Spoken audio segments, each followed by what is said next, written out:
Selamat siang, Assalamualaikum warahmatullahi wabarakatuh. Berjumpa kembali dengan Budi Raharjo di Padepokan Budi Raharjo. Kita selalu mulai dengan ngopi dulu. Bismillahirrahmanirrahim.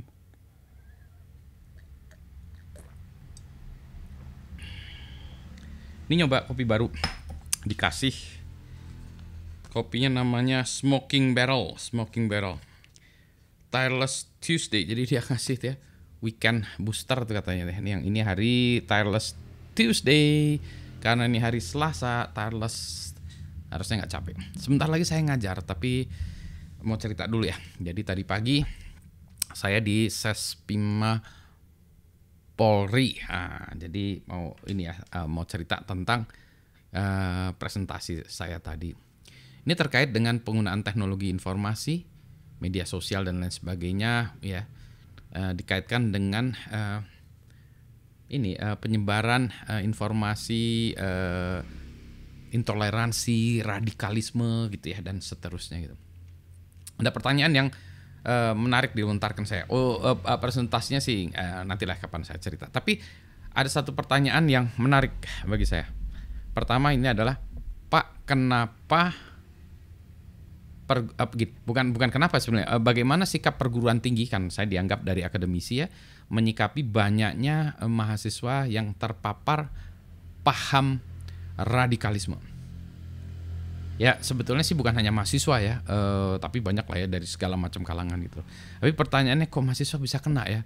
Atau banyak mahasiswa yang kena ya gitu. Bukankah mahasiswa itu adalah orang-orang yang pandai, nah pintar-pintar? Ini juga mirip-mirip, ada yang pertanyaan mirip ya. Ini baru-baru ini ada berita tentang bagaimana ada banyak mahasiswa dari satu universitas, sebenarnya beberapa universitas, yang terkena penipuan, atau bukan penipuan ya, kasus dengan pinjaman online. Jadi mereka ditagih pinjol. Kenapa ya? Mereka ternyata salah investasi atau bad investment. Waduh ya, ini lagi-lagi mahasiswa yang ditanyakan kenapa kok mahasiswa bisa kena, dan kenanya nggak dikit ya, dia di atas 150 rasanya ya. Itu dari satu universitasnya di atas 150. Artinya banyak mahasiswa yang ingin invest tapi salah investment atau salah cara investmentnya. Nah, itu harusnya ikut dengan coaching reboan saya. Tapi itu nanti terpisah. Balik lagi ya tentang radikalisme, paham intoleransi dan mahasiswa. Terus yang pertanyaan sebetulnya diajukan saya, Pak, apa sih ya yang bisa kita lakukan, atau apa yang bisa dilakukan oleh akademisi atau perguruan tinggi atau sekolahan untuk mengatasi masalah ini. Nah, cari yang out of the box atau yang beda. Tentu saja ya, solusi utamanya itu pendidikan. Tapi ini instansi pendidikan sendiri yang bermasalah. Katanya si Malala ya gitu ya. Malala dia mengatakan bahwa senjata itu bisa membunuh teroris, pendidikan bisa membunuh terorisme. Nah, ini tentu saja paraphrase ya, mungkin nggak seperti itu exactly kata-katanya gitu ya. Tapi pendidikan bisa membunuh terorisme. Nah, ini dalam kasus-kasus yang lain juga ya, biasanya yang dihabisi setelah suatu paham intoleransi yang merasuk itu ya, pasti biasanya adalah kaum berpendidikan dulu, ya, yang dibasmi dulu. Nah, jadi ini masalahnya gimana nih, Pak? Kok orang-orang pintar bisa kena itu ya? Satu nih, saran saya, kalau gitu saran Pak Budi. Ya udahlah kalau gitu, saya punya saran yang agak sedikit nyeleneh kali ya. Satu, treat mahasiswa sebagai orang dewasa. Jangan anggap mereka sebagai anak kecil yang harus diatur-atur. Nah itu dia. Wah Pak, nanti tapi mahasiswa nanti kan berlakunya tidak sebagai orang dewasa gini. Ya nggak apa-apa. Treat them first ya, as a peer. Sama seperti kita. Hanya beda jam terbangnya aja. Kalau kita orang-orang yang udah tua, jam terbangnya udah banyak gitu. Tapi bukan berarti kita jauh lebih pintar dari mereka. Bukan. Kita cuma jam terbangnya udah banyak, udah melihat banyak hal. Ya gitu. Wah kan zaman dulu belum ada gitu. Iya ya gitulah. Zaman sekarang mungkin beda ya dengan zaman dulu. Udah pasti beda ya. Tapi mohon dipahami dulu yang zaman lamanya itu diambil pelajaran-pelajarannya dari zaman lama. Jadi dengarkanlah kami orang tua-tua itu. Tapi balik lagi bahwa ajak mahasiswa itu berpikir secara dewasa, anggap sebagai orang dewasa. Jangan dianggap sebagai anak-anak yang harus di ini itu. Banyak saya lihat ya perguruan tinggi pimpinan-pimpinannya atau apa ya, kalau di perusahaan itu eksekutif ya, kalau di perguruan tinggi sama ya, eksekutif juga ya. Yang sebenarnya rektorat dan dosen-dosennya itu represif terhadap mahasiswa, tidak memberikan kesempatan mahasiswa untuk memberikan pendapat. Kalau pendapatnya mahasiswa, pendapatnya ngawur, ya dengerin dulu aja, kita dengerin dulu ya. Namanya mahasiswa ya. Jadi menurut saya lebih baik mahasiswa nakal di kampus daripada mereka nakal di luar. Kalau di luar tuh udah susah dalam kendali kita ya, udah berhubungan dengan masyarakat segala macam. Kalau nakal di kampus, ya kita denger, kita awasi, kita lihat. Yang namanya juga kampus, nakal ya di kampus lah. Main go-kart misalnya, membuat balapan motor gitu ya di kampus. Tapi dalam artian sebentar, balapan motor tuh engine-nya misalnya. Ini anak-anak mesin buat balapan go-kart, good. Pak, tapi suaranya berisik mengganggu yang lain. Ya mengganggu lain di kampus daripada mengganggu lain di luar, di masyarakat. Menurut saya lebih baik gitu. Nah, ya sehingga mahasiswa tuh kita ajak berpikir, kita ajak diskusi. Yang kedua, yang tadi pertama ya, yang kedua. Tadi ya, jangan dianggap ini, jangan direpresif. Yang kedua, banyaklah mahasiswa kita ajak diskusi, diajak ngobrol segala macam. Bila ini ya, maka misalnya partai politik, ada orang dari partai politik datang kampus, boleh suruh cerita, ya. Jangan dilarang, malah suruh kampus ya. Tetapi tidak untuk berpromosi ya, tidak untuk promosi gitu, tapi cerita ya, apa pemikiran mereka segala macam ya.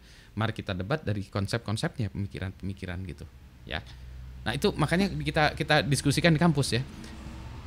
Mahasiswa jangan takut dianggap supaya mereka waduh takut ini yang hanya paham yang ini, enggak diajak ini ya, kita ajak diskusi dengan berbagai sumber gitu. Sehingga kalau dalam pandangan saya kan selalu ya, mahasiswa itu tidak boleh buta politik, tapi jangan terjun ke politik praktis ya gitu. Kalau dia mau, masalahnya buta politiknya gimana ya tadi gitu. Yang ketiga, panggil orang-orang pintar, cerdas untuk berdiskusi di kampus. Nah, pintar cerdas itu dalam artian apa? Ilmu agama, ilmu politik, ilmu sosial. Banyaklah ngasih ceramah-ceramah di kampus. Banyaklah diskusi, bukan hanya ceramah, diskusi. Diskusi, ada diskusi sore antara siapa? Kiai siapa di situ ya, kita ajak diskusi ya. Gitu. Nah, kalau di represif, mahasiswa itu kan berontak dan merasa bahwa wah nggak bisa, saya harus gini, wah nggak bisa gini gitu ya.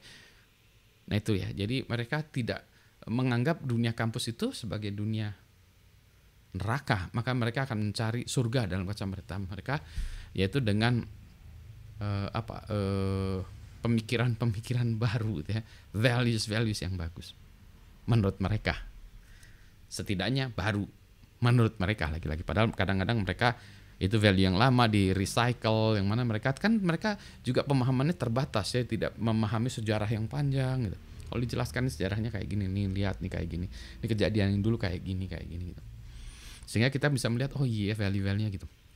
Nah, tentu saja pembelajaran seseorang itu dilakukan kalau menurut saya di 3 tempat, di rumah, di sekolahan, dan di masyarakat. Nah, yang di kampus tadi merupakan bagian dari yang di sekolahan tadi. Kalau di rumah jelas ya, rumah ada pembelajaran. Kalau di rumahnya nggak ada, di kampusnya nggak ada, berarti di masyarakat. Masyarakat tuh seperti ini. Kita diskusi online di internet segala macam tuh masyarakat, dan fisik masyarakat juga ya. Di acara tempat kongko gitu. Gitu. Tapi itu lagi-lagi pendapat yang tidak formal, tidak populer ya. Mungkin rektor di kampus-kampus nggak mau Pak Budi, saya pengennya ketenangan, ketertiban. Iya, kalau caranya kayak gitu ya represif kayak gitu ya akan ada. Kalau mau ngajarin anak-anak SD ya bisa, anak-anak SD kan dipaksa tuh bisa. Tapi kalau anak-anak mahasiswa dipaksa gitu, dipegangin gitu ya nggak akan bisa, liar pasti. Ya, jadi biarkan mereka mengasahnya di kampus itu ya, diskusi. Gitu, sehingga mereka tidak curi-curi, tidak ini. Itu dari opini saya. Nanti dari segi teknologi segala macam. Terus tadi saya juga dengar cerita-cerita tentang ini radikalisasi dan lain sebagainya. Nah, nanti di lain kesempatan saya bahas soal itu ya, penipuan yang dilakukan oleh pinjol investasi. Kenapa mahasiswa salah investasi? Harusnya investasi itu yang namanya investasi itu yang benar kayak gimana? Iya benar, kayak bener wae. Setidaknya cara Pak Budi ya, investasi cara Pak Budi saya jelaskan apa adanya. Ya, lengkap dan pro dan kontranya, tapi juga gitu ya, lengkap dengan jelekan-jelekan ya, sehingga orang nggak ya membeli kucing dalam karung. tapi membeli karung dalam kucing. Enggak ada hubungannya Pak Budi. Ntar saya pengen ngopi dulu ya, ini kopinya udah mau dingin nih. Nanti kita bahas terpisah ya. Selamat siang, sore, assalamualaikum warahmatullahi wabarakatuh.